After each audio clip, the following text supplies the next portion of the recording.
Cliff, coming off a 2-8 year a year ago, but the good news is you have a lot of that group back. They've been playing together since they were sophomores. They're getting a lot of varsity time for you.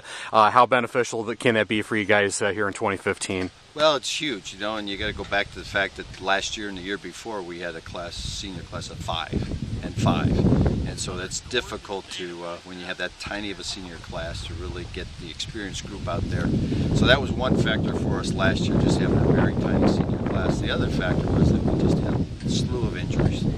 One of our senior captains, Logan Lair, was out for the year, and so he was going to be a good part of what we were doing. And so as we started to get in a couple games of the season, the first couple went well, but then boy, we started to get injuries, and it just hung around with us. So that's big. Now having a bigger class, like you said, the last 2 years, because of those small classes, as sophomores, these guys got playing time, so they've got experience, and we're excited about that piece. But our numbers are really low 30s, including freshmen. So what do we need? We need to be injury-free. Now everybody will say that, but for us, just like last year, it's a huge piece to stay injury-free.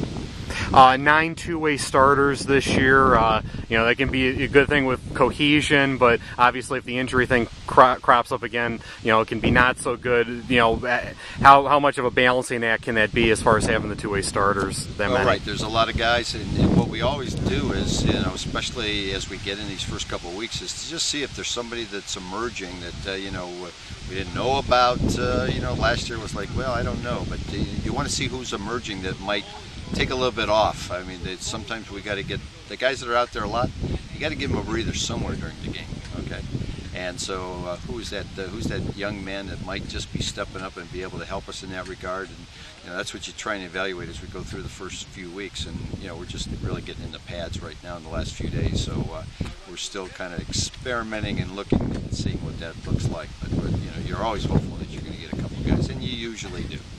4 returning starters on the O-line, and I know a lot of those guys have been playing for a while. How big can that be for you guys? I mean, not the biggest group in the world, but an experienced group, certainly. Yeah, and that helps because, like everybody knows, offense is very precise, and you got to execute. And so having experience, that's a huge piece. So they know how to communicate with each other. They've been playing side by side. So yeah, that's a huge benefit going into the season.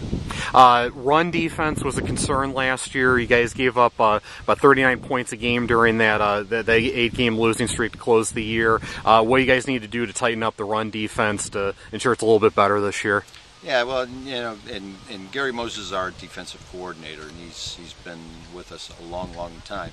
And what he's done is our base defense is about the same, but he's done a few things with alignment and things like that to try and get us to be more effective that way.